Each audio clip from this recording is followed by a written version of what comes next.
Olá, está começando mais um AB Solar Inside, o seu programa digital sobre energia fotovoltaica. Estamos ao vivo e hoje vamos falar sobre mercado de armazenamento. Você que nos acompanha pode participar pelo chat, enviando comentários e perguntas. Quem estará comigo aqui hoje é o coordenador do grupo de armazenamento da AB Solar, Marcos Vlasites. Bem-vindo mais uma vez, Marcos. Boa tarde para você, para todos que nos estão assistindo aqui. É um prazer estar de volta. Que bom. E também aqui conosco a Mariana Galhardo, que é sócia sênior da G2A Consultores e doutoranda do IEE, com 16 anos no mercado de energia. Bem-vinda, Mariana. Mariana, você tá sem... Ah, agora sim, você está com som. Deixa eu ver se eu te ouvi, então. Bem-vinda, vou te chamar de novo. Vamos lá. Agora sim. Bom, agora vocês me ouvem? Agora a gente te delay no ouve. som? Agora tá ótimo, estamos te ouvindo direitinho. Então tá ótimo.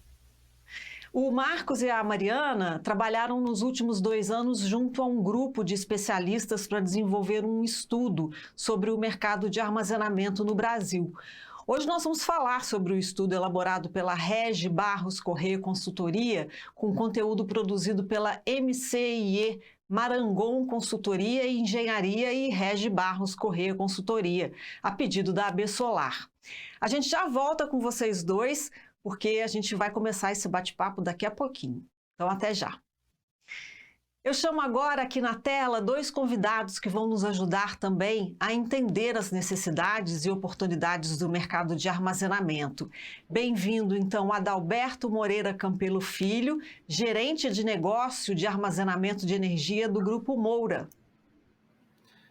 Muito boa tarde, um prazer enorme de estar aqui para falar de um tema tão apaixonante como o armazenamento de energia e com um futuro tão promissor no Brasil. Que bom. E bem-vindo também Jonatas Lima, head de novos negócios do grupo Prime Energy. Boa tarde, Priscila. Muito boa tarde a todos, meus colegas aqui do programa. Muito obrigado pelo convite e faço das palavras do Adalberto as minhas também. O tema é extremamente apaixonante e que temos um ótimo evento. Eu acho que é o tema que todo mundo está querendo saber, né? Do ponto de vista das empresas que vocês representam, qual a principal expectativa do mercado de baterias para os próximos anos no Brasil, hein? Pode começar com a... Pois não, pode começar. Posso começar? Bom, o mercado de energia passa por um processo de transformação importante e nós temos crença de que um desses pilares do processo de transformação será o armazenamento de energia. Então, é um mercado promissor. A gente também entende o armazenamento de energia como estratégico, um tema estratégico para o crescimento das fontes renováveis, que pode permitir maior despachabilidade dessas fontes, e em tantas outras frentes, em geração, em transmissão, em distribuição, ou mesmo no consumidor final, o armazenamento agregando valor na cadeia, na indústria de energia. Então, um tema bastante promissor, deve crescer bastante aqui no Brasil, assim como tem crescido e se desenvolvido no mundo todo, destacadamente no Oriente e aqui nos Estados Unidos. É um tema que tem, nos últimos anos, ganho muito impulso, muito dinamismo, e a gente acredita que dinamismo similar, evidentemente que guardadas as características do setor elétrico brasileiro, mas é algo que deve acontecer com o mesmo dinamismo que, por exemplo, aconteceu recentemente com as fontes renováveis, em especial a eólica. Essa é a nossa crença e é no que nós temos trabalhado, é desenvolver tecnologias que possam atender a essa demanda crescente do mercado brasileiro. E para você, Jonatas?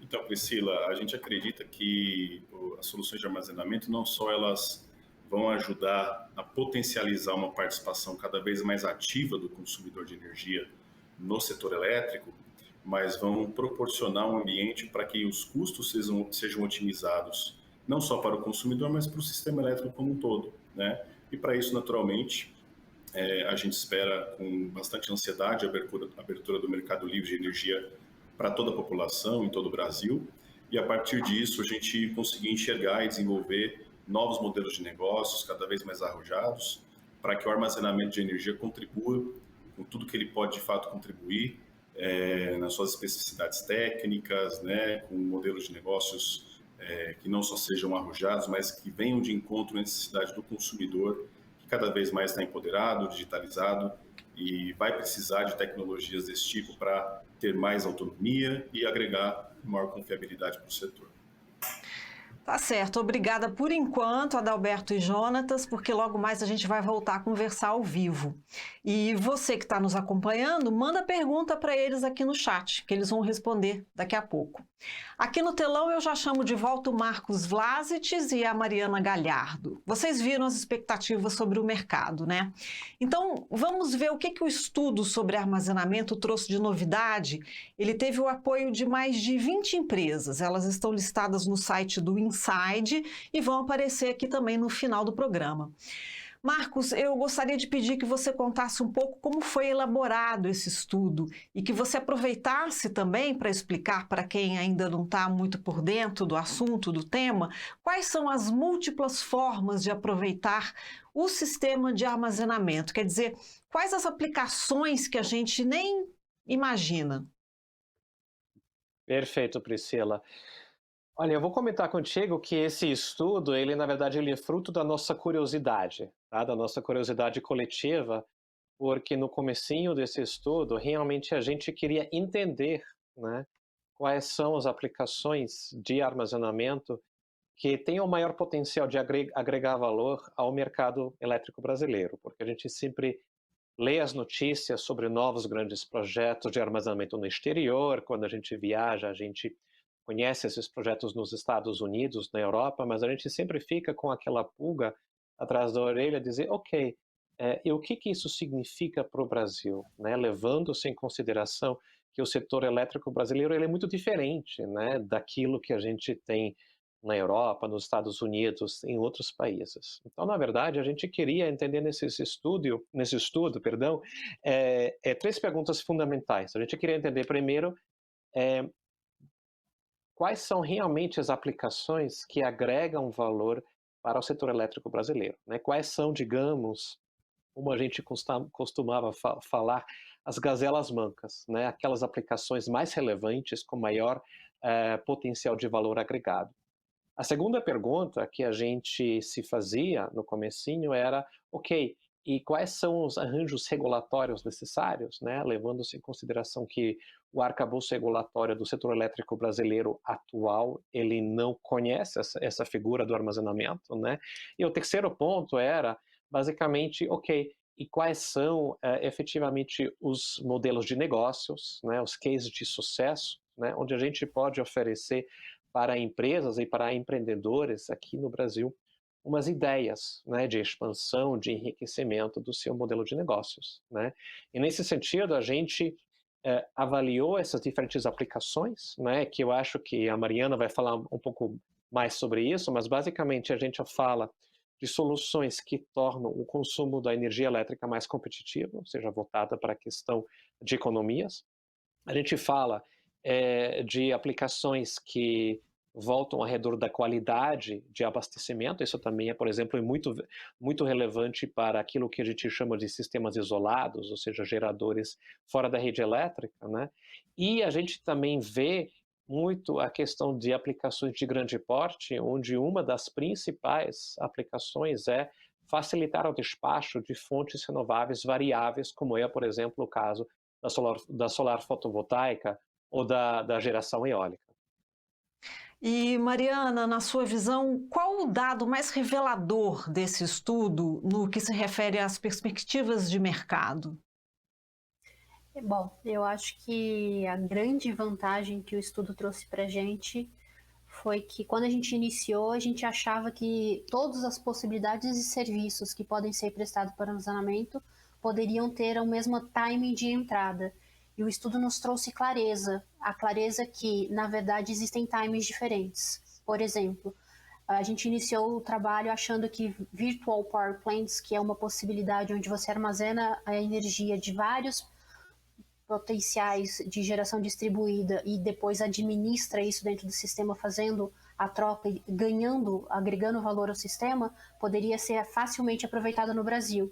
E a gente percebeu que tem uma maturidade mais longa com esse estudo do que a gente A gente conseguiu identificar, por exemplo, que a reserva de capacidade já é alguma coisa que tem um arcabouço regulatório mais preparado para absorver, o que seria você colocar um sistema de armazenamento junto a uma fonte intermitente ou uma fonte renovável, e eles estariam prestando esse serviço para o setor, para o sistema elétrico brasileiro.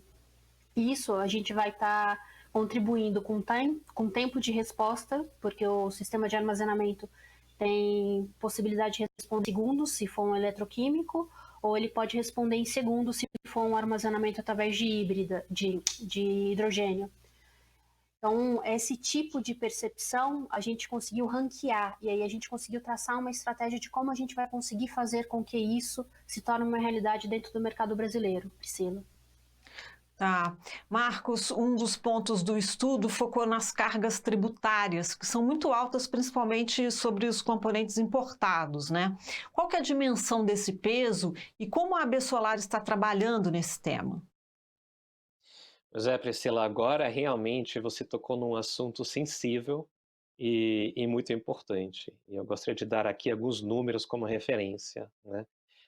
Quando a gente fala de um sistema de armazenamento, ou seja, o conjunto de baterias, inversor bidirecional, quadros elétricos e sistemas auxiliares, produzidos aqui no Brasil, a gente fala de uma carga tributária que é a somatória de 4 tributos, né? Imposto de importação, IPI, PIS/COFINS e ICMS. A somatória desses 4 tributos para um sistema nacionalizado no Brasil é de aproximadamente 65%, 65%. Se esse sistema for importado do exterior, ainda temos o imposto de importação, que é o 4º tributo, né? E com isso a nossa carga tributária bruta ela vai para 80%. E a gente sabe que isso é uma carga muito elevada, principalmente quando a gente comparar esta carga com outras cargas que incidem sobre equipamento do setor elétrico, né? Sejam geradores fotovoltaicos, componentes de sistemas eólicos ou até turbinas térmicas, né? Todas essas categorias de ativos, né? Têm uma carga tributária significativamente menor.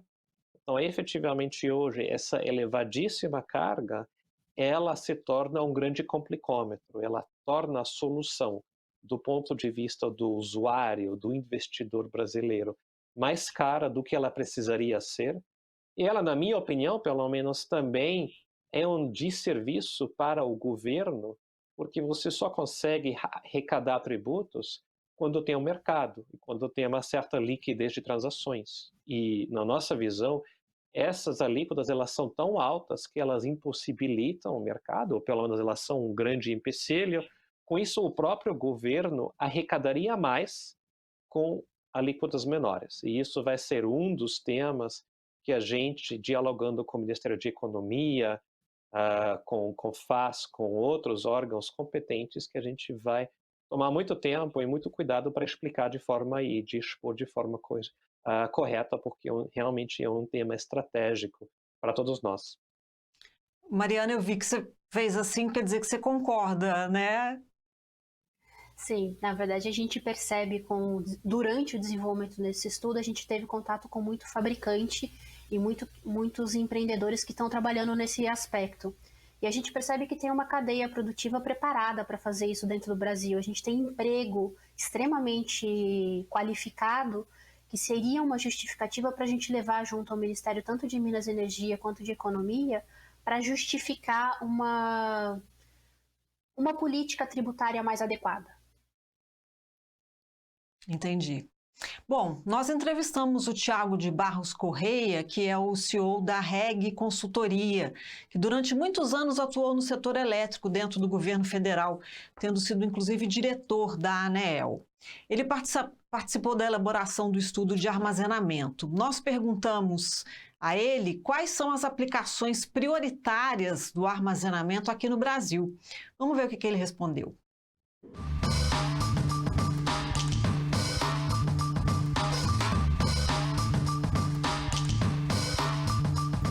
O setor elétrico tem uma característica bastante peculiar. A energia elétrica ela precisa ser produzida exatamente no momento do consumo. Isso significa que a gente tem que lidar com incerteza muito grande, tanto do lado da oferta quanto do lado da demanda. A oferta varia em função da disponibilidade de fontes renováveis primárias, como o sol, o vento, ou até mesmo a hidrelétrica, quando não tem um reservatório de acumulação, e a carga varia em função do clima, varia em função da temperatura. Então, existe a necessidade aí de lidar com a incerteza no momento de programar a operação. Então, uma das primeiras opções do armazenamento é poder tomar decisões com arbitragem intertemporal. Então, gerar recursos no momento de preço mais baixo, guardar isso na forma de algum armazenamento de energia, que pode ser eletroquímica, pode ser cinética, pode ser mecânica, e usar no momento em que os recursos disponíveis são mais caros. Então, essa primeira aplicação seria uma arbitragem de preço. No caso do setor elétrico, dada a gente já dispõe de preço horário, mas dada a forma como a matriz elétrica atual ela é configurada, então a gente dispõe de fontes alternativas em abundância. Então os preços acabam ficando sem grandes variações horárias. Na maior parte do tempo, ou eles são baixos ou eles são altos, quando não tem disponibilidade de fonte hidráulica. Mas essas variações bruscas horárias ocorrem apenas em algumas situações intermediárias, né? Que você está ali entre a disponibilidade da abundância ou da escassez de energia hidráulica.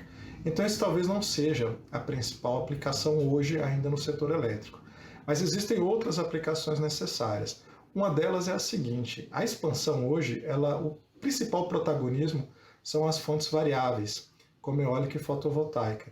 Elas são muito boas em prover o serviço energia, ou seja, são capazes de gerar energia ao longo do tempo. Mas do ponto de vista instantâneo, quando a gente reduz o horizonte de análise para o patamar, às vezes, da hora ou do minuto, pode ser que não haja disponibilidade de energia nesse momento. Então a gente aí fala da escassez de um atributo chamado potência. E aí é importante ter uma reserva de capacidade de potência para lidar com essa intermitência.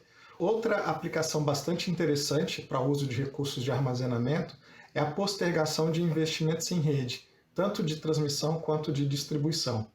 Nesse caso, às vezes, para atender uma carga pequena, só em horário de ponta, é preciso instalar quilômetros e quilômetros de rede, botar subestação, isso tudo tem um custo associado.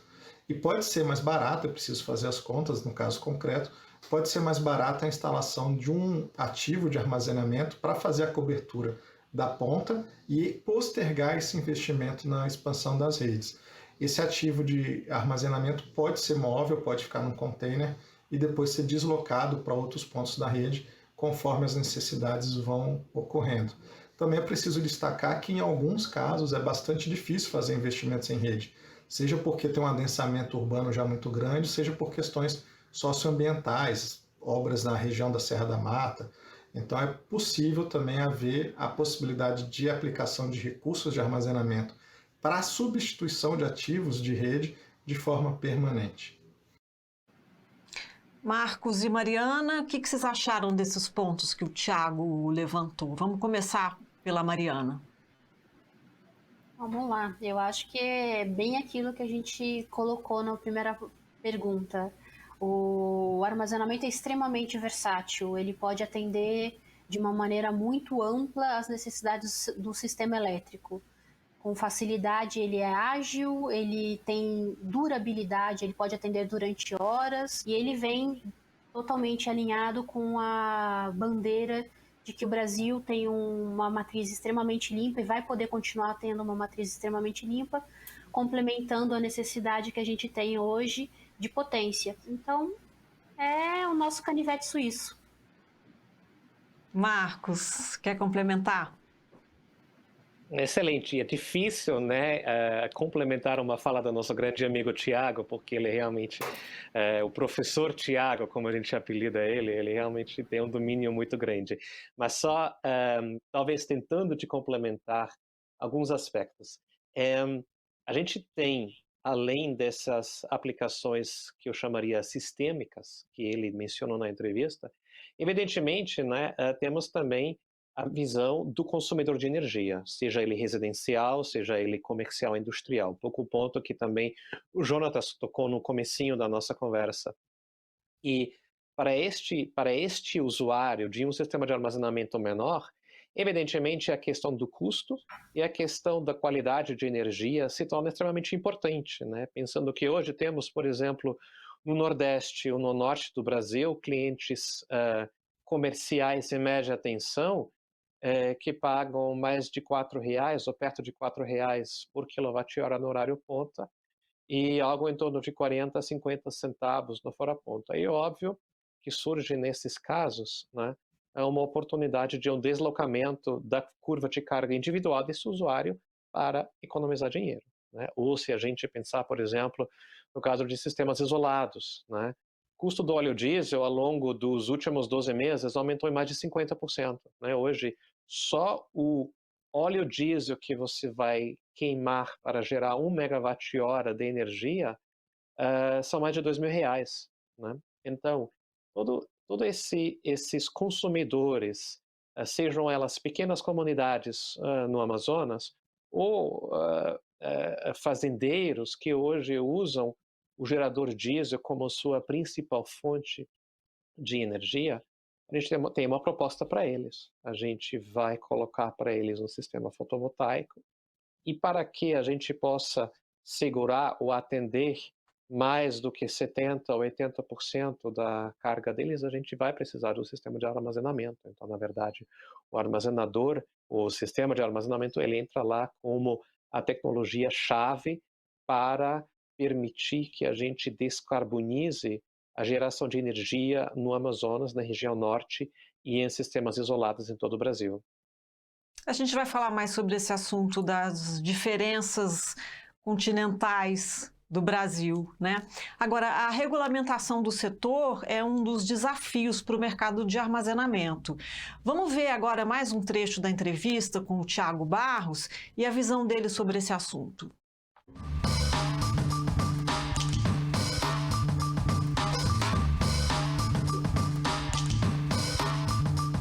Agora, qual que é o principal problema regulatório hoje com o aproveitamento dos recursos de armazenamento?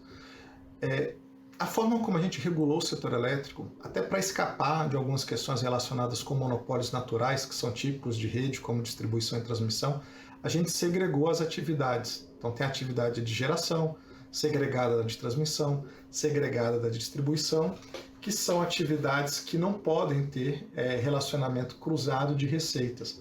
Então, quando eu tenho um ativo como o armazenamento, que ele pode prover valor nessas três atividades, acaba que eu não consigo monetizar todo o valor que é agregado. Isso configura externalidades.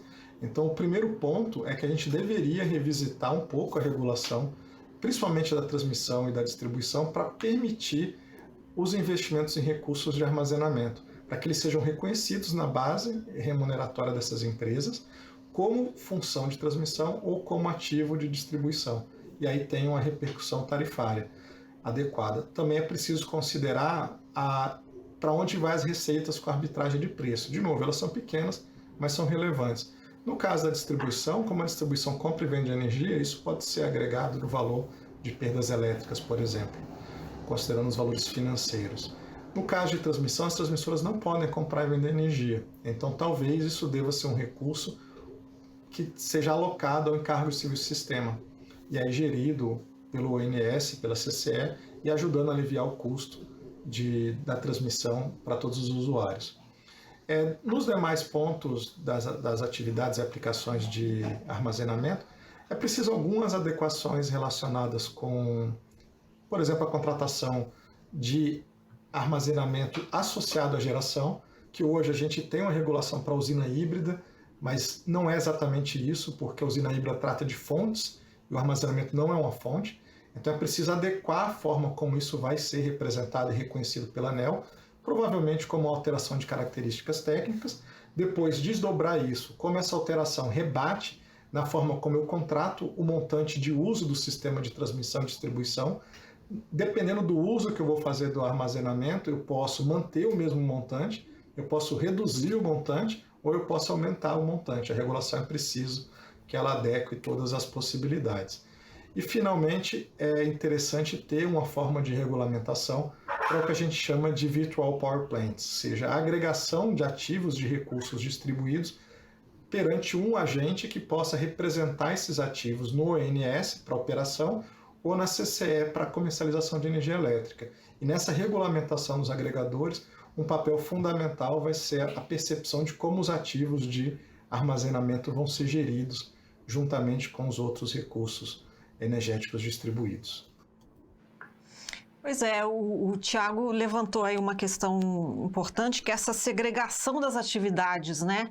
Como é que faz agora com o armazenamento, já que, como ele explicou, armazenamento não é fonte, é um ativo? Como é que vocês avaliam isso? Isso eu vou deixar para o Marcos começar. Então começa, Marcos. Você vai me ajudar. Vamos lá. Essa questão do enquadramento, na minha visão, ele é realmente essencial, né? Eu acho que, só reforçando aquilo que o Tiago falou há pouco, armazenamento não é uma geração de energia, pelo contrário, o sistema de armazenamento ele até consome um pouco de energia.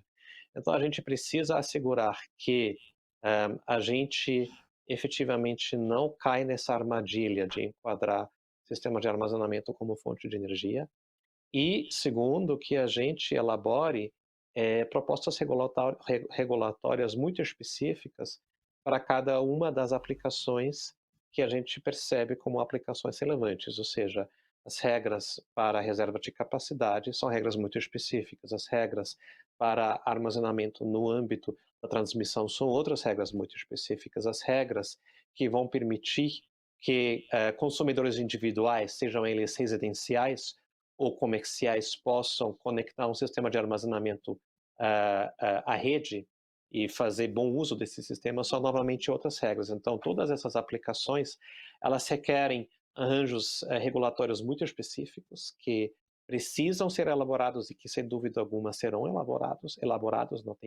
Realmente eu tenho fé nisso, que a gente terá essa inovação regulatória no Brasil, mas tudo isso respeitando, né, o caráter único, né? O armazenamento no zoológico do sistema elétrico, ele é um bichinho à parte, né? Ele é uma outra espécie e a gente precisa tomar o devido cuidado para não tornar o armazenamento num agente gerador ou dar uma outra atribuição para ele que ele não é. Mariana, o Marcos pareceu otimista. Você também é otimista em relação a essa regulamentação?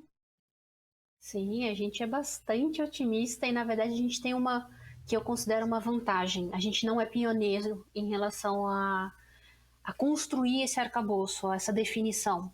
O mundo já tem feito isso e a gente pode se apropriar dessa experiência que tem acontecido lá fora. Alguns outros países já não foram tão felizes ao colocar o sistema de armazenamento próximo à figura do gerador. Isso tem limitado novos modelos de negócio. Como a gente não está tão pioneiro nesse aspecto, a gente tem a possibilidade de, quando for discutir o assunto, e ele está sendo discutido junto à agência reguladora desde o final do ano de 2020, a gente poder construir esse entendimento. Existem modelos lá fora que podem ser aproveitados aqui. Desta forma, a gente entende, sim, o armazenamento deve ser um objeto único, com suas próprias características. E aí, complementando a questão de regulamentação, é um pouco daquilo que a gente trouxe de resultado do estudo.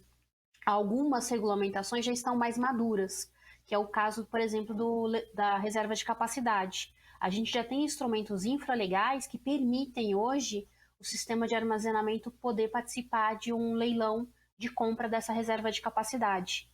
Então, a gente precisa de pequenos ajustes, que seria uma portaria de ministério que autorizaria o sistema de armazenamento associado a uma fonte de geração entrar provendo esse tipo de atributo ao sistema elétrico.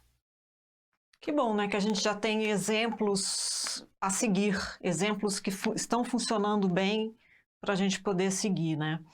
Quando pensamos no sistema elétrico como um todo, a primeira coisa que vem à cabeça é como armazenar energia, como que armazenar energia é uma baita vantagem competitiva, né? Hoje os sistemas de armazenamento seriam muito vantajosos nos leilões de reserva de capacidade. Eles poderiam complementar muito bem a geração termoelétrica armazenando energia. Como é que está essa situação e quais as perspectivas que temos pela frente? Olha, você tocou aqui, Priscila, em uma das nossas aplicações favoritas. Eu acho que a fala da Mariana também já revelou isso.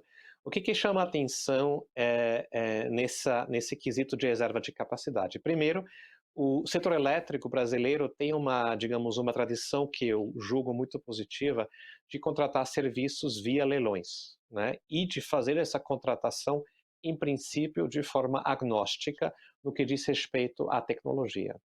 Os leilões de reserva de capacidade, eles têm uma particularidade, porque, na verdade, aquilo que acontece é uma contratação de dois produtos separados, distintos, e o Tiago já mencionou um pouco isso. A gente tem a contratação do serviço de potência, que é efetivamente um serviço de disponibilizar energia elétrica em momentos quando é necessário. E eu tenho um segundo produto que é chamado energia, que é basicamente a contratação de energia, igual como a gente conhece dos leilões de energia de reserva, por exemplo, ou de energia nova, né? Então, é exatamente esse produto potência que nos interessa tanto, falando aqui da perspectiva, né, da energia solar fotovoltaica, porque a gente já sabe que a fonte fotovoltaica, na energia, ela é altamente competitiva, ela é efetivamente um fato conhecido, a fonte de energia mais competitiva que possuímos hoje no Brasil. Mas a fotovoltaica hoje, ela não pode participar de um leilão de reserva de capacidade, porque ela não é potência. Eu colocando um sistema de armazenamento ou acoplando um sistema de armazenamento junto a uma usina fotovoltaica de grande porte, eu consigo casar esses dois atributos e eu consigo despachar energia fotovoltaica no momento quando eu preciso. E outra coisa que é bom lembrar é que na prestação desse serviço estamos concorrendo com térmicas a gás. Essas térmicas a gás têm um fator custo que precisa ser levado em consideração, mais ainda com esse viés de alta no preço de todos os combustíveis fósseis, mas também tem uma característica técnica onde a gente traz um diferencial muito interessante, porque quanto tempo demora para você acionar uma térmica a gás? Depende um pouco da tecnologia, mas estamos falando de minutos ou de horas. Quanto tempo demora para você despachar e acionar um sistema de armazenamento? 50 milissegundos, 100 milissegundos, ou seja, são frações de segundo, é instantâneo, né? Eu não tenho rampa, eu não tenho nenhum que a gente chama de unit commitment, que eu preciso contratar energia por um período de horas maior do que eu preciso, porque eu tenho um despacho mínimo por X horas. E outra, quanto tempo demora hoje construir uma termoelétrica do zero?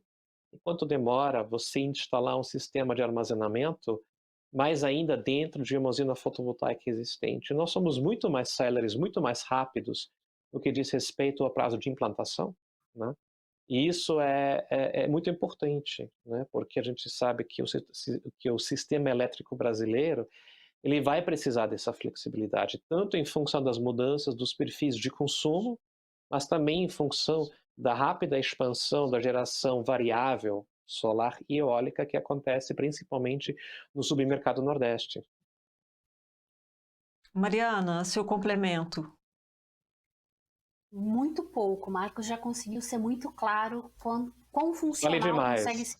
Desculpa. Não, falou muito bem. O sistema de armazenamento é muito versátil, Priscila, e tal como o Marcos trouxe, e ele falando na rapidez com que ele consegue entrar para atender a necessidade, na flexibilidade que ele tem de ficar disponível pelo período que for necessário, ele não precisa ficar longos períodos disponível, porque ele não tem a questão da tecnologia de não conseguir ser desligado, ou a caldeira estar em um determinado nível. Então ele é muito versátil. Essa versatilidade é percebida no armazenamento, seja ele eletroquímico, seja ele através de usinas reversíveis, e a gente lembrando, somos agnósticos em relação à tecnologia, ou através do hidrogênio.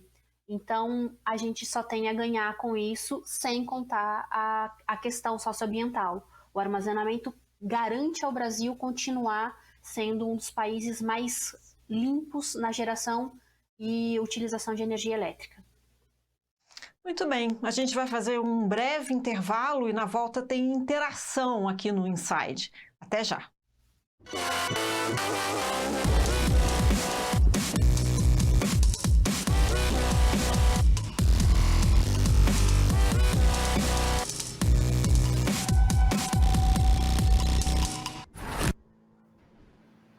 Estamos de volta e agora a gente tem o time completo aqui de novo. Eu estou com várias perguntas e eu vou começar fazendo uma pergunta para o Adalberto. Uma preocupação que sempre vem à cabeça quando pensamos em baterias é a sua durabilidade, né?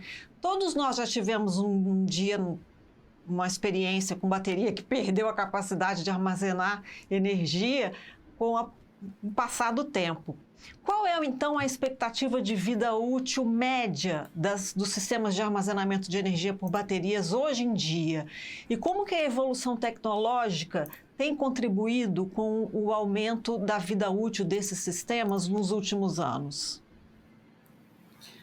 É uma ótima pergunta, Priscila. É um ponto recorrente, né? Todo mundo tem questionado, perguntado. De fato, a tecnologia de baterias e de armazenamento de energia, com toda a eletrônica embarcada para poder fazer todo um controle, um gerenciamento do comportamento de todos os subsistemas, em especial em relação à bateria, que é protagonista, né, do sistema de armazenamento de energia, vem fazendo com que a vida útil desses equipamentos tenha crescido muito ao longo dos últimos anos.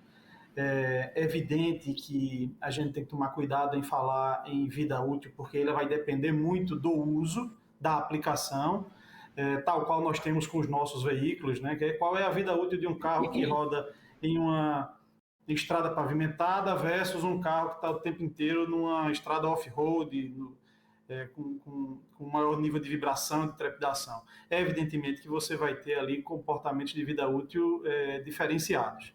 Mas já se fala, quer dizer, já é possível, né?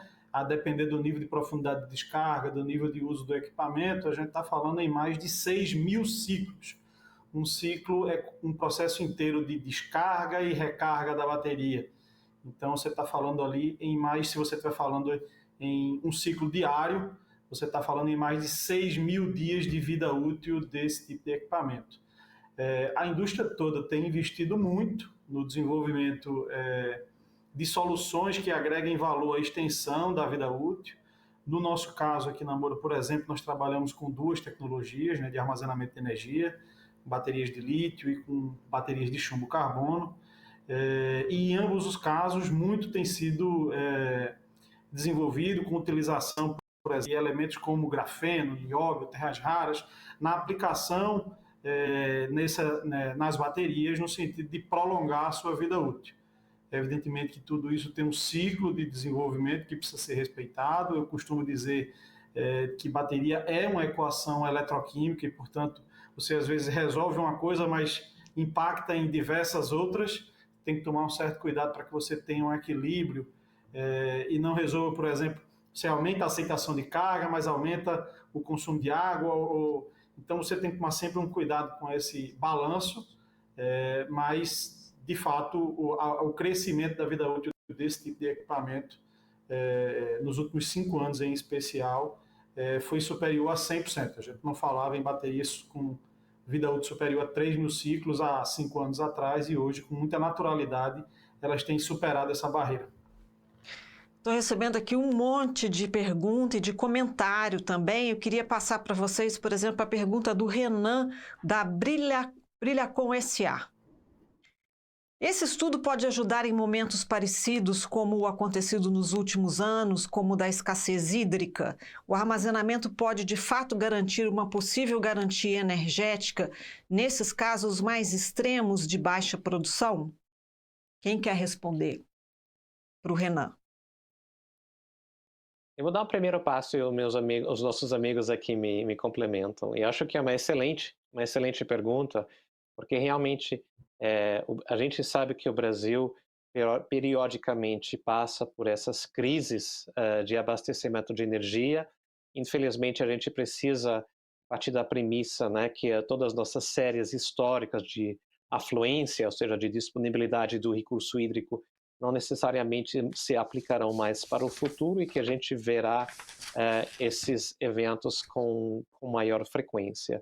O que isso significa? Isso significa, em primeiro lugar, que a gente precisa diversificar ainda mais a matriz energética brasileira. Ou seja, esse 60% de geração hidrelétrica que temos hoje a nível país, ela precisa ser complementada, e a gente sabe que a única fonte que consegue ser escalada com rapidez e de forma competitiva é o solar fotovoltaico. Na medida que a gente aumenta a penetração da geração fotovoltaica, automaticamente eu vou precisar de tecnologias para fazer esse gerenciamento de carga, o gerenciamento entre a curva de carga e a curva de geração, como o Tiago também mencionou na entrevista dele. Então, eu diria da seguinte forma: para a gente ter uma matriz energética mais resiliente, a gente precisa aumentar de forma muito significativa a geração de fontes renováveis variáveis, principalmente solar fotovoltaica, e com isso automaticamente, para que essas fontes possam ser plenamente utilizadas e despachados na maneira como elas precisam ser despachadas, a gente, sem dúvida alguma, vai precisar de uma maior capacidade de armazenamento. Se essa capacidade de armazenamento depois serão baterias de lítio, baterias de chumbo-carbono ou outras tecnologias de armazenamento, veremos. Vamos deixar o mercado achar a melhor solução para este desafio. Jonatas, como que os sistemas de armazenamento por baterias podem ajudar a reduzir a conta de energia elétrica dos consumidores residenciais, comerciais e industriais?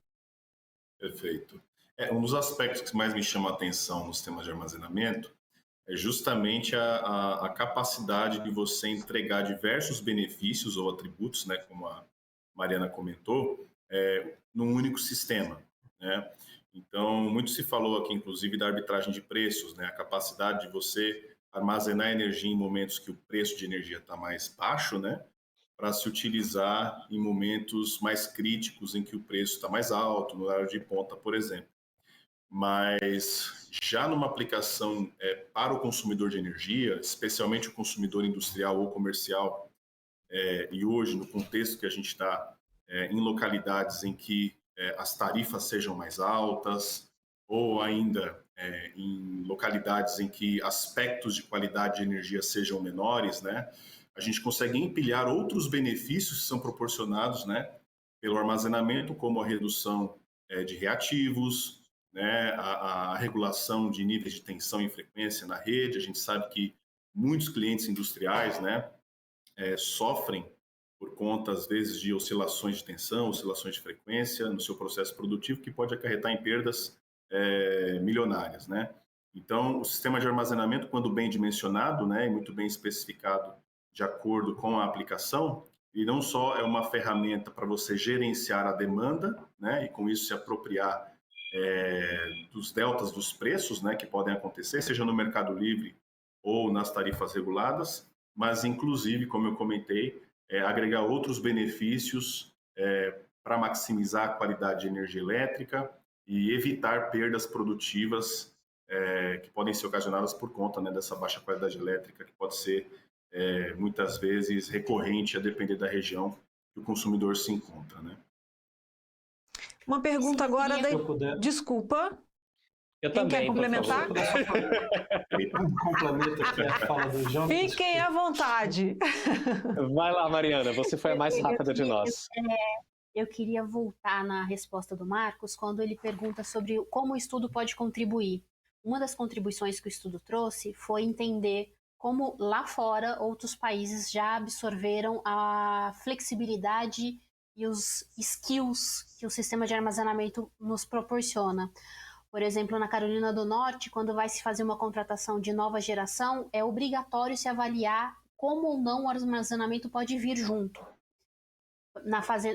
no projeto de expansão. E isso é Estados Unidos.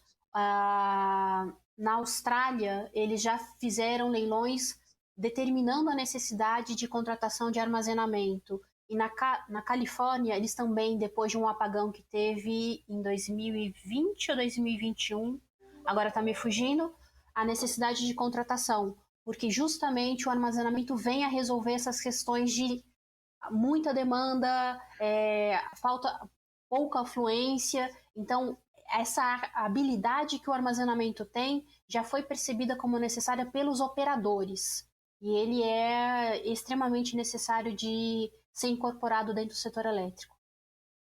Adalberto também queria... Imagina! No apanhado geral, porque a Mariana, na sua abertura, falou em flexibilidade do sistema, né?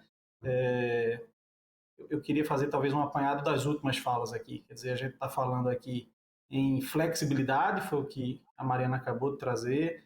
A gente está falando, na pergunta aqui do quem está nos acompanhando, em segurança energética, ou seja, a gente está falando de segurança nacional, inclusive, quer dizer, numa crise hídrica, o armazenamento de energia pode ter um papel de contribuição na redução das dores que isso pode causar, sim. Pegando um gancho agora na fala do Jonatas também, a gente está falando em operações comerciais e industriais, aumento de competitividade, já que a gente está falando em redução de custos de operação, do que talvez seja o primeiro ou o segundo item, né, na curva ABC de custo de qualquer empreendedor. Energia está competindo ali com mão de obra como sendo um dos principais dores de custo dos empreendedores no Brasil. Então, reduzir esse custo. Um dado interessante, assim, o consumo de energia no horário de ponta deve representar não mais do que 15% em relação ao consumo, mas em relação ao custo, seguramente supera 50%. Então, 3 horas do dia representam mais do que 50% da conta de um empreendedor desse, comerciais, industriais de pequeno porte, que ainda não tenham migrado para o mercado livre. Então, há alternativas a isso, né? Mas eu queria também citar que, por exemplo, o agronegócio do Brasil é muito carente de soluções como essa, que possam levar não só ganho de competitividade, qualidade, confiabilidade, mas esse pessoal tem realmente, porque estão em regiões mais longínquas e a qualidade da energia nem sempre atende aos requisitos para o processo de irrigação, para o processo, né, produtivo do agronegócio, como também alguns deles estão limitados pela demanda que pode ser ofertada pela concessionária, pela distribuidora. Então, a fonte renovável, solar, eólica, quando consociada aqui com o armazenamento de energia, entrega um arranjo de muito valor para esses produtores. Então, no resumo geral, a gente está falando aqui em algo extremamente estratégico para o desenvolvimento, para a elevação de competitividade do país. E é por isso que eu tenho dito nas minhas conversas que o Brasil precisa olhar para isso, enxergar qual é o papel que ele deseja ter. Mais uma vez, de observador ou de protagonista. Eu realmente tenho crença de que o Brasil tem capacidade, pelo arranjo que a sua indústria já está, a indústria de armazenamento de energia, em ser a locomotiva da América do Sul, quem sabe também com muita capacidade de exportação para outros continentes, como o africano, por exemplo, de tecnologia, de solução para ganho de competitividade. Gente, a gente está recebendo vários comentários também. Eu queria agradecer Lauri Paixão, da Eletrosolar Satel. Parabéns à AB Solar por promover eventos de extrema relevância. Obrigada, Lauri. O Roberto, da Associação Brasileira de Telecomunicações. Extraordinária iniciativa este evento para nivelar o conhecimento dos consumidores e apontar as tendências de mercado para incentivar e fomentar cada vez mais o uso de energia limpa e renovável. Obrigada, Roberto, pelo seu comentário. E deixa eu já juntar aqui uma pergunta do Micael, aqui apareceu em Embrapi. Nos últimos anos, o preço das baterias tem diminuído. Isso pode ser considerado uma tendência para os próximos anos ou é esperado que esse preço estabilize em torno dos valores atuais? Quem quer responder? Bom, Micael. Eu posso, sim. Veja, eu acho que o Marcos fez uma explicação interessante, dizendo que o sistema de armazenamento de energia, e ele tem esse nome de sistema exatamente porque ele é composto por alguns equipamentos, né, por subsistemas, que tem a bateria como protagonista, mas que tem sistemas de potência, sistemas auxiliares de refrigeração, de segurança, de gerenciamento, tem muito software, né, muita eletrônica embarcada de gestão e controle de todos esses subsistemas e também, né, fazendo com que o equipamento se comunique da melhor maneira possível com a aplicação, com a rede, né? Então, a gente tem um sistema e um dos desafios da indústria, evidentemente, que é desenvolver cadeia nacional de fornecimento que seja mais competitiva. No nosso caso, por exemplo, a gente tem trabalhado muito nos últimos anos, com bastante sucesso em diversos equipamentos e na somatória disso tudo a gente conseguiu já uma redução de custo do equipamento superior a 30%. Agora, evidentemente que tanto a tecnologia de chumbo carbono, por exemplo, como a tecnologia de lítio variarão a depender do comportamento da commodity a nível global, né?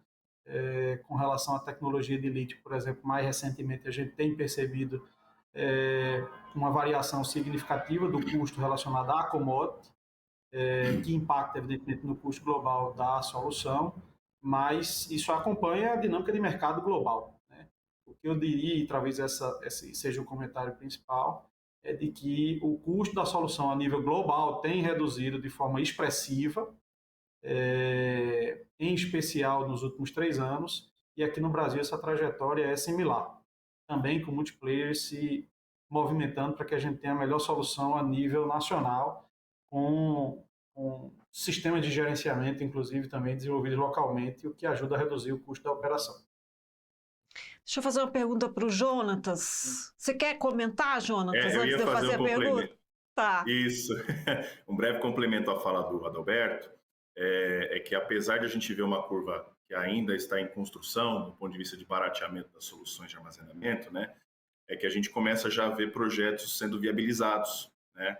Então, justamente pela capacidade que a gente tem, pelo sistema de armazenamento, de entregar diversos benefícios, né, e sob certas condições, né, que o consumidor de energia especialmente, né, estiver inserido, a gente já começa a ver alguns projetos se viabilizando, né?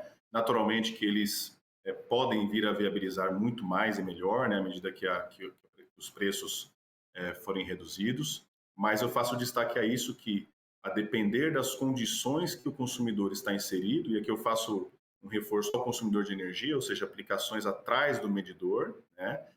Já no ambiente que nós temos, tanto esse ambiente econômico, mercadológico, mas até mesmo o ambiente, né, e o arcabouço regulatório atual, a gente já começa a ter projetos viabilizando, né, o que é, sem dúvida alguma, muito animador, né?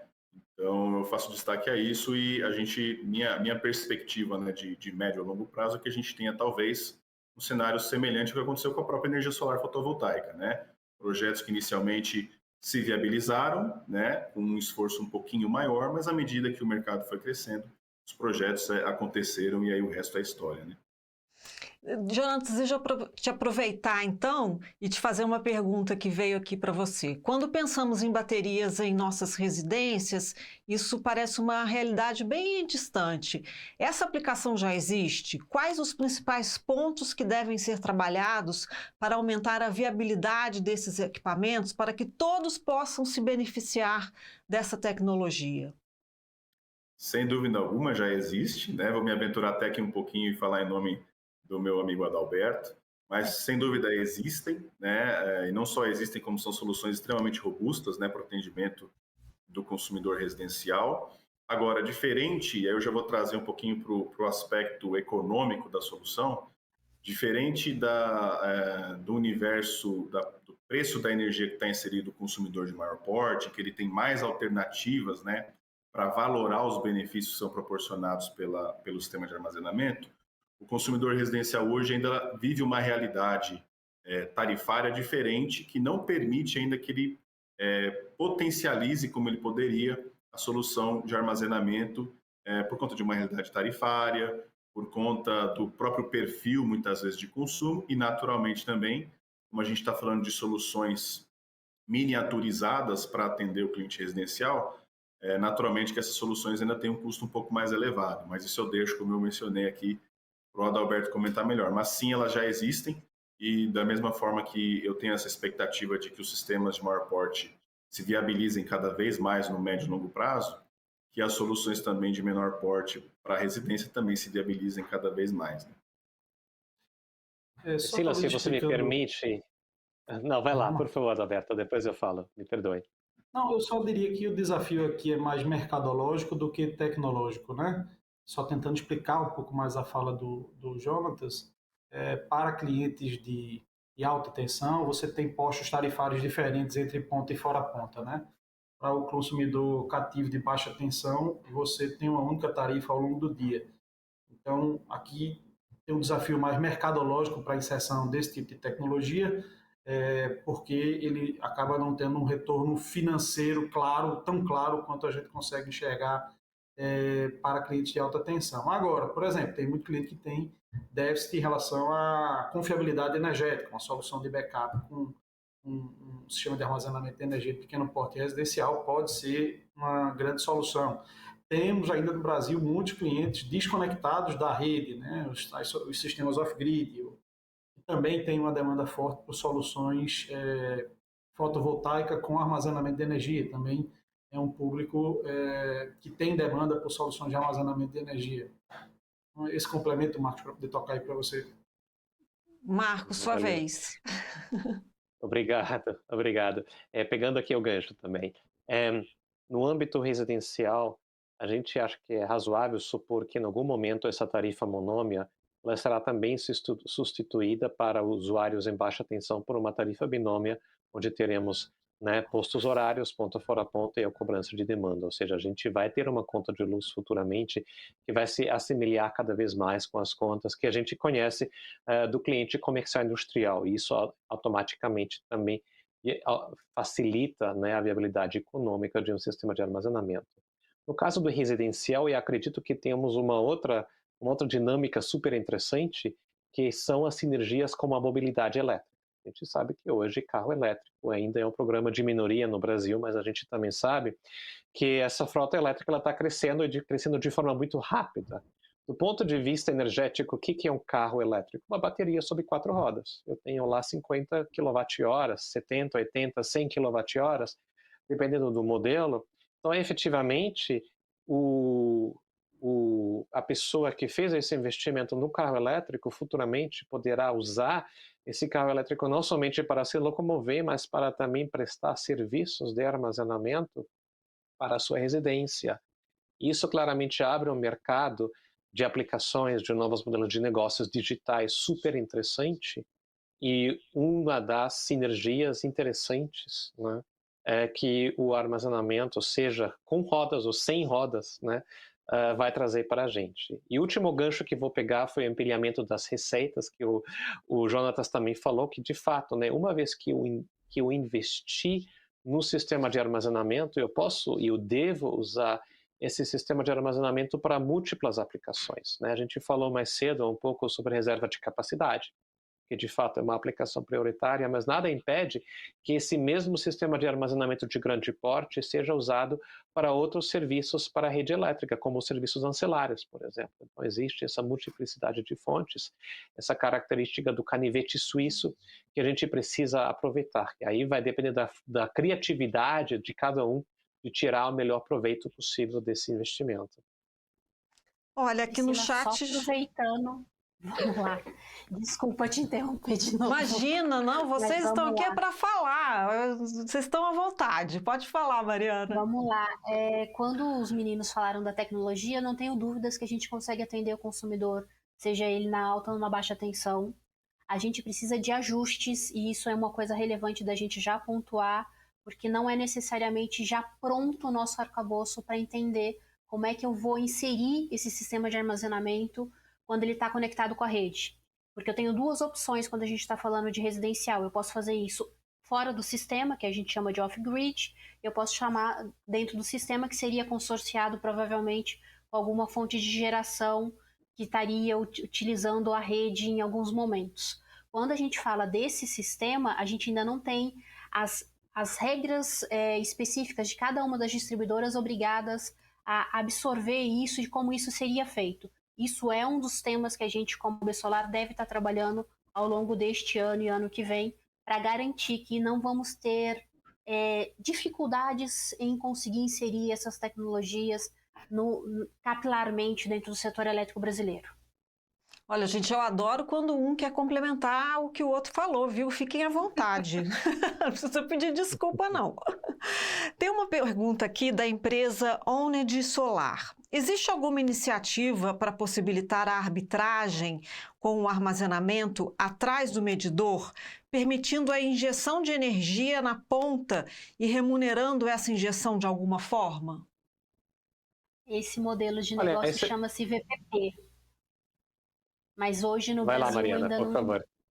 não está, o arcabouço não está 100% disponível. A gente tem um tempo de maturidade que o nosso estudo indicou, que é de daqui a 2 anos ele vai ser mais viável de ser trabalhado. Mas ele já existe, na Europa já existe, nos Estados Unidos já existe, e chama-se Virtual Power Plant. Você consegue agregar pequenas cargas e trabalhar esse ganho de usar a energia, carregar a energia no período mais baixo e utilizar, vender ou colocar disponível ao sistema no período mais caro. O preço horário que o Thiago levantou quando ele colocou uma das coisas que já está madura no Brasil, mas não todo o arcabouço está disponível. Por exemplo, o Brasil ainda não é um mercado 100% livre. Alguém mais quer complementar? Se eu puder fazer um complemento à resposta da Mari, né, talvez eu destacaria 2 facetas dessa pergunta, né?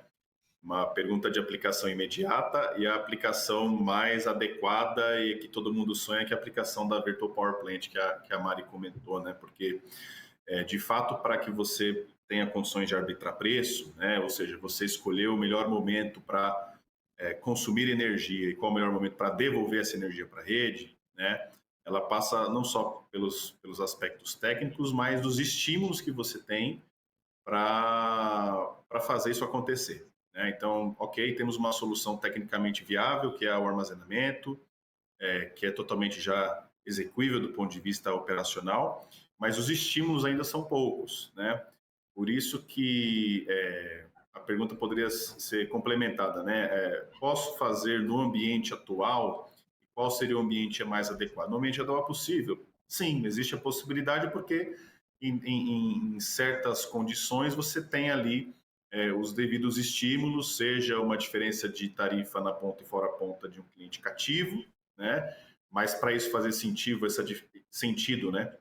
Essa diferença precisa ser muito elevada e a proporção do consumo desse consumidor precisa ser de modo que faça sentido técnico essa aplicação acontecer. Então, a viabilização ela é mais complexa, mas ela pode ser atingida. Mas é claro que, caso esses estímulos sejam mais apropriados e os modelos de negócio, o mercado, ele potencialize isso, e o melhor exemplo que eu conheço, e acho que todos aqui da bancada também vão concordar comigo, se não concordar, melhor ainda, que são mais comentários, né? Mas o melhor modelo, sem dúvida alguma, são as VPPs, né? De modo que você passa a ter um agente que agrega, né, vários recursos distribuídos, dentre eles o armazenamento, né?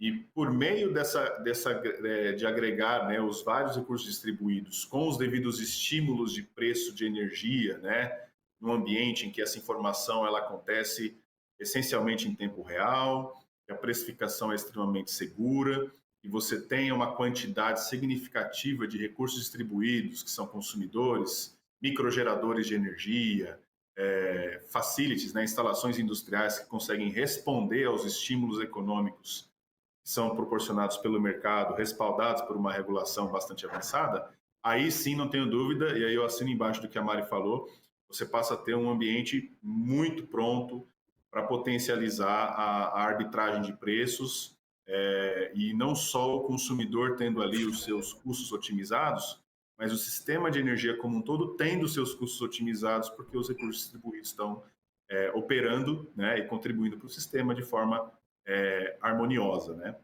Então, só um complemento à fala da Mari, né? Perfeito. E mais um último ponto para pegar o gancho. Eu sou grande fã desse modelo de negócios, tá? E acho que a gente vai precisar superar 2 barreiras regulatórias ou estruturais. Primeiro é a liberalização do mercado, a gente ter um mercado 100% livre. E o segundo ponto é ver como que hoje está sendo computado e apurado o preço de energia no mercado curto prazo. A gente possui hoje um PLD horário que, como o nome diz, é apurado numa integralização de 60 a 60 minutos, e a gente sabe que esse PLD horário ele não reflete o real custo de energia em cada momento, ele tem barreiras estruturais que filtram uma certa volatilidade. A gente sabe que na Europa os PLDs lá são computados de 5 em 5 minutos e a gente tem momentos onde o preço da energia, inclusive, fica negativo, porque existe um excedente de geração eólica, por exemplo. Então, nessas situações, evidentemente, o armazenamento ele se torna, além, né, de melhorar a qualidade de energia, de economizar na conta de luz, ela até se torna um fonte de investimento, porque você consegue tradar, você consegue fazer arbitragem e você consegue gerar receitas adicionais. Eu acho que no devido tempo a gente vai chegar também neste patamar aqui no Brasil e sem dúvida vai ser um momento muito legal, onde a gente vai ter modelos de negócios muito diversos a partir do recurso de armazenamento.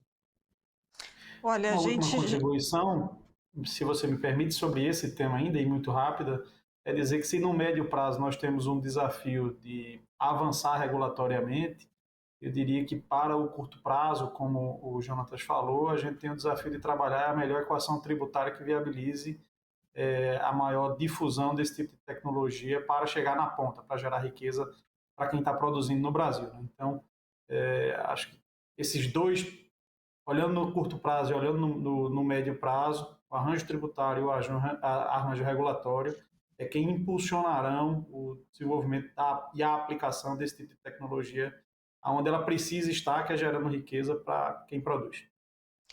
Adalberto, deixa eu aproveitar que você está complementando e te fazer uma pergunta e quero ouvir também qual é o comentário do Jonatas sobre isso que eu vou falar agora. A gente já comentou aqui várias vezes, o Brasil é um país de proporções continentais e com grandes desafios na universalização do acesso à energia elétrica. Nós sabemos que muitas comunidades vivem em sistemas isolados, não conectados com as redes de transmissão e distribuição, sendo a maioria delas abastecidas por energia elétrica gerada a partir de combustíveis fósseis e com elevados custos de produção.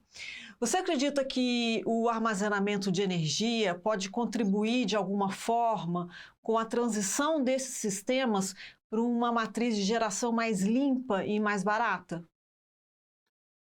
Sem dúvida que sim, e esse é um tema importantíssimo, eu diria que estratégico, e me parece um contrassenso gerar energia para comunidades isoladas, a maior parte delas no norte do Brasil, na região amazônica, Amazonas, Roraima, Pará, ter a fonte de geração exclusivamente a partir de fonte fóssil. Né? Quer dizer, a agenda ESG do mundo exige soluções que agreguem valor a isso, que possam reduzir as emissões, que possam reduzir o seu custo de operação, e a nossa crença é que modelos híbridos de geração entre a fonte térmica somada com a solar e o armazenamento de energia não só reduzirão os custos da operação de forma significativa, como contribuirão de maneira significativa para a capital, né?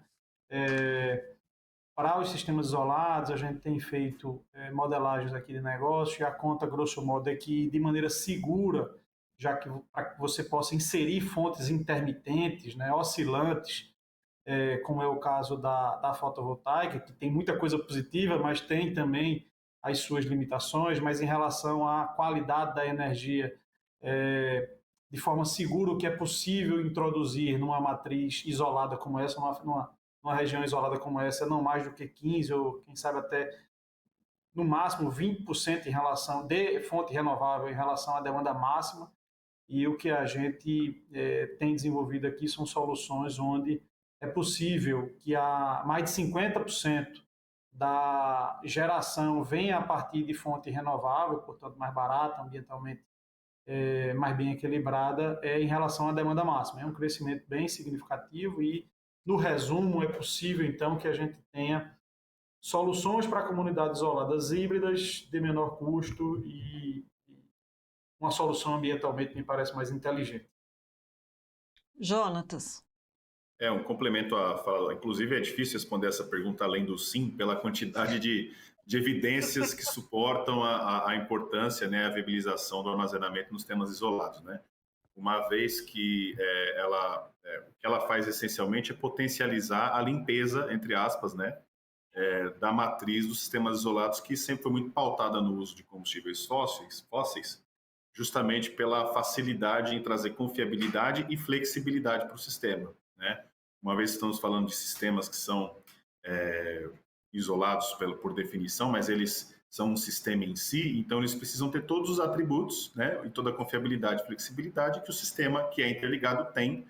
E as fontes renováveis, por características próprias, né, elas são intermitentes, elas têm essa dificuldade, por natureza, de entregar flexibilidade e confiabilidade que diz respeito ao encontro de demanda e oferta, né, que o Thiago, inclusive, menciona no comentário dele, né. Então, de imediato, o armazenamento potencializa, né, a utilização das fontes renováveis nos sistemas isolados, que até um tempo atrás isso era impensável, né?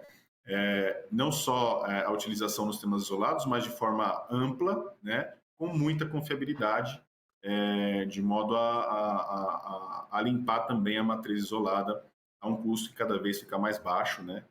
Então, essa aplicação, sem dúvida alguma, ela é imediata, ela só tende a crescer. Gente, eu ainda teria muita pergunta aqui no chat para a gente poder responder, mas infelizmente o nosso tempo acabou e nós estamos chegando ao final do AB Solar Inside. Eu quero agradecer a presença de vocês. Obrigada, Adalberto. É um prazer enorme. Bons desafios pela frente. Esse é um tema, como eu disse, muito interessante. Portanto, rodadas como essa são enriquecedoras, não só para nós que podemos participar aqui, mas imagino também para o público ouvinte. Obrigada, Jonatas. Muito obrigado, Priscila. Obrigado a todos. Sem dúvida alguma, é um tema que vai ter muita discussão ainda pela frente, mas extremamente promissor. Não tenho dúvida que daqui a 10 anos, mais ou menos, ou menos que isso tomara, a gente esteja falando de outra realidade do setor permeado de armazenamento para todo mundo, inclusive o cliente residencial, diga-se de passagem. Mariana, muito obrigada pela sua presença. Muito obrigada a vocês. Foi um prazer estar aqui compartilhando da nossa experiência. E a gente vai estar disponibilizando o estudo. Quem tiver acesso, aproveite. E Marcos, mais uma vez, muito obrigada pela sua participação e a parceria aqui. Priscila, um enorme prazer estar aqui com você. Adorei essa nossa discussão hoje, que foi bem dinâmica. E eu, no finalzinho desse programa, também gostaria de fazer um agradecimento especial aos patrocinadores do nosso estudo, né? A Ativa, a Amora, mas também as demais empresas que serão listadas, né? Elas que fizeram possível esse estudo, né? E nos proporcionaram toda essa oportunidade de aprendizado e de exposição. E é só um grande obrigado a todos vocês, porque sem esse voto de confiança, isso não teria sido possível. É isso mesmo. Muito obrigada a você que nos acompanhou até aqui. E como já disseram os nossos convidados, o resumo executivo deste programa será enviado para o seu e-mail e o resumo do estudo estará disponível no nosso site, que é absolar.org.br. Então, até a próxima.